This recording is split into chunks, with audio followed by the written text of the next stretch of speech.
Colossenses capítulo 3, versículo 16. Colossenses 3,16, assim nos diz a palavra de Deus. A palavra de Cristo habite em vós abundantemente, em toda sabedoria, ensinando-vos e ademostrando-vos uns aos outros com salmos, hinos e cânticos espirituais, cantando ao Senhor com graça em vosso coração.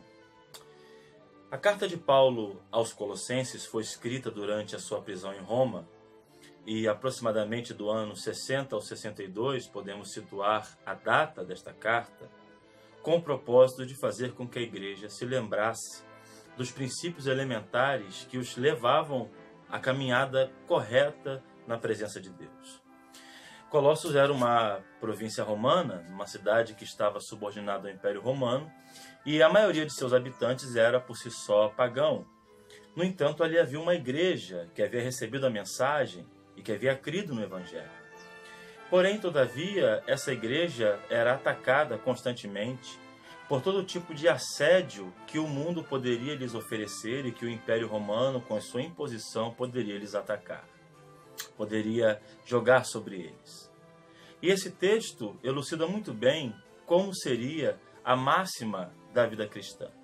Como essa vida cristã se desenvolve e como cristãos devemos agir a cada dia servindo ao Senhor e tendo nossas vidas e corações transformados. Inclusive, o capítulo 3, no versículo 1, inicia tratando acerca do novo nascimento, da regeneração, dizendo: se já ressuscitaste com Cristo, pensai nas coisas que são de cima.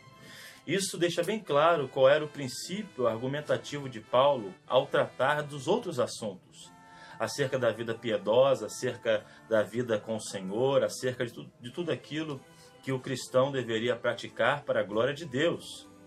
Agora, observe que o texto, embora seja muito rico, desde que fale a respeito da manifestação de Cristo em nós, da mortificação dos membros, sobre a verdade estar em nossos lábios, quando chega no versículo que nós lemos, Paulo aqui usa, na minha opinião, esse versículo, essa parte do texto, como sendo a chave de todo o entendimento do texto, porque nessa parte o apóstolo Paulo vai dizer que a palavra de Deus, estando habitando em nós de maneira abundante, poderia produzir tudo aquilo que é prerrogativa para a vida cristã. Só é possível sermos cristãos autênticos se a palavra de Deus habitar em nós de maneira abundante. Só podemos servir a Deus de maneira eficaz se a palavra de Cristo estiver realmente em nós, habitando abundantemente. O termo grego enoikeo, que quer dizer habitar, tem o sentido de morar, viver e estar plenamente habitando. O que significa isso? Era como se fosse um viajante após uma longa estadia fora de sua casa, ter plena satisfação de estar em seu lar, de olhar para aquilo que estava à sua volta e estar completamente satisfeito. Satisfeito em estar em casa. A palavra de Cristo precisa ser a nossa morada e precisa habitar em nós de maneira plena, de uma forma em que nós sejamos cheios desta palavra. Jonathan Edwards, em um de seus relatos, tratando acerca do grande despertamento que envolveu a sua época histórica, ele disse que era muito comum lidar com pessoas que experimentaram avivamento, que possuíam uma dádiva, um dom, uma capacidade, melhor dizendo, de falar da Bíblia com propriedade. Pessoas que aonde estavam, o assunto principal era o Evangelho, as Escrituras, citando textos e dando interpretações exegéticas daquele texto. Quando Jonathan Edwards fala sobre isso, ele está dizendo que a vida no controle e no domínio do Espírito Santo produz em nós fome e sede de Deus e da sua palavra. E aqui Paulo está falando acerca disso, mas eu quero tratar acerca dos efeitos que esta palavra, habitando em nós abundantemente, produz. Porque como vamos identificar isso?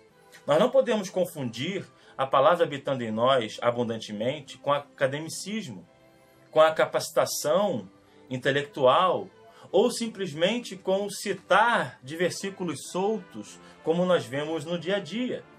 A palavra de Cristo habitando em nós produz alguns resultados que são fundamentais à vida cristã e que nos servem de norte para podermos ver se de fato estamos caminhando na direção certa, se de fato estamos fazendo valer a nossa vocação e o nosso chamado como embaixadores de Cristo.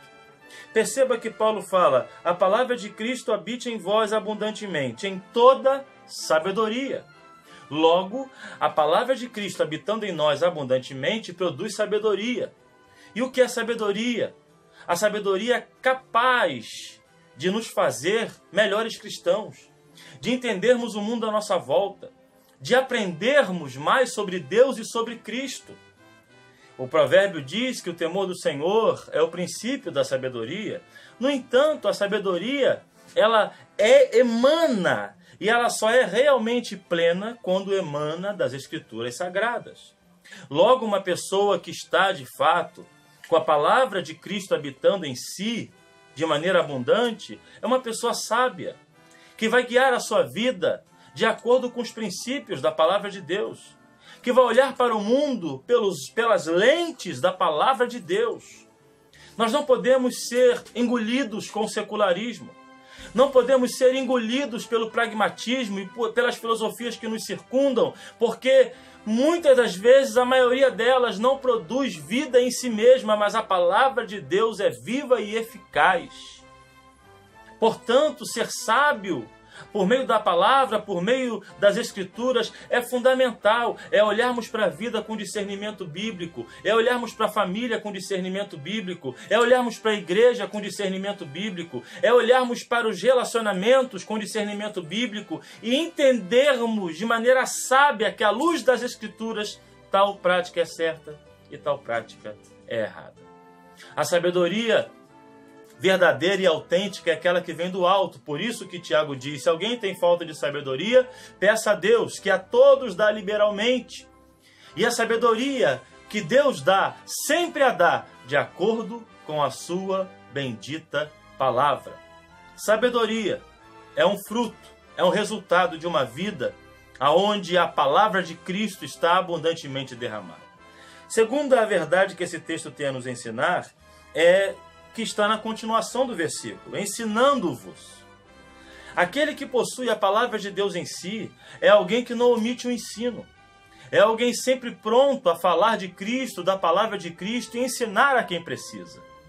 Muitas vezes, pessoas que possuem tal dedicação podem ser vistas com maus olhos, como muitas vezes eu fui. Quantas vezes você vai falar acerca da palavra para algumas pessoas e as pessoas olham para você e acham que você está exibindo conhecimento, está sobrepondo-se sobre os demais, quando na verdade ser inteligente ou capaz nunca foi sinônimo de soberba. Existem muitos intelectuais humildes e pessoas analfabetas soberbas. Logo, não podemos julgar a intenção do coração, mas aquele que de fato possui em si a palavra de Deus abundantemente derramada e habitando em seu ser, é alguém que está sempre pronto a ensinar. É alguém que não omite-se no ofício do ensino.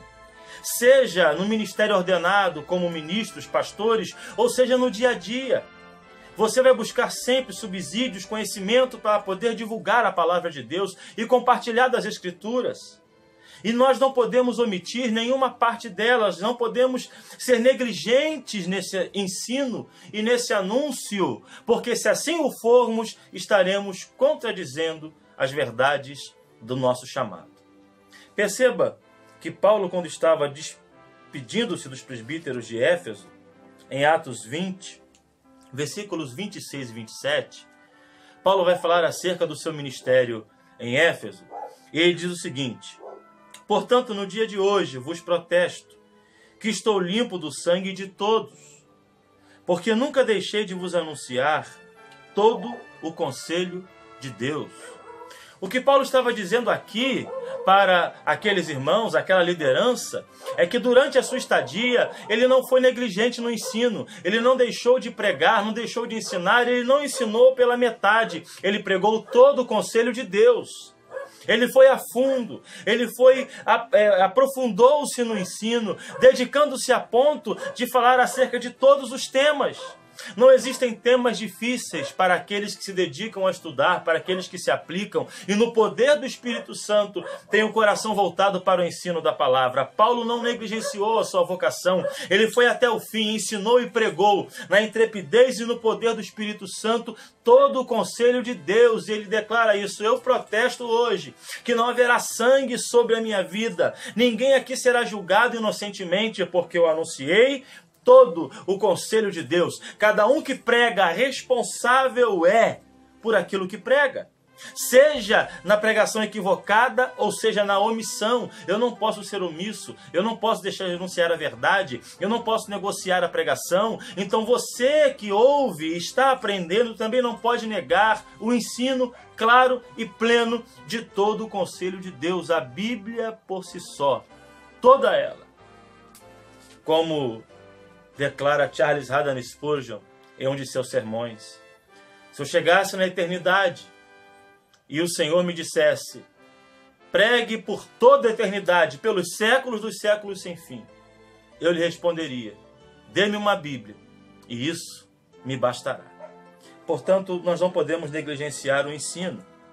Terceiro, temos que olhar para esse texto e entender que esse ensino produz admoestação, produz repreensão, produz exortação, admoestando-vos uns aos outros.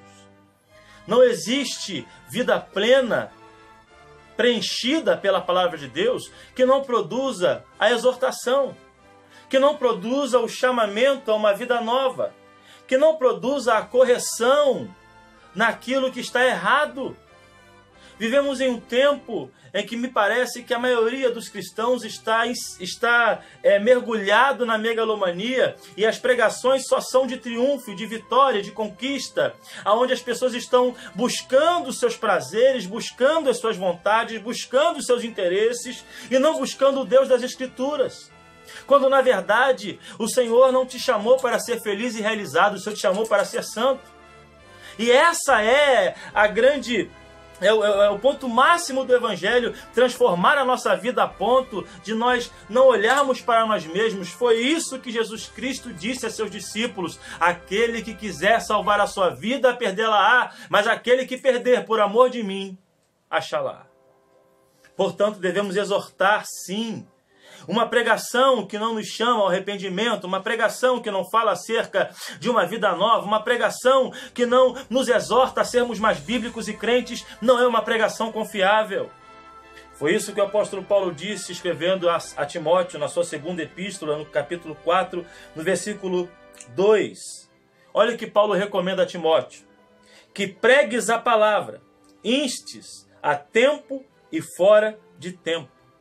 Corrijas, repreendas, exortes com toda longanimidade e doutrina.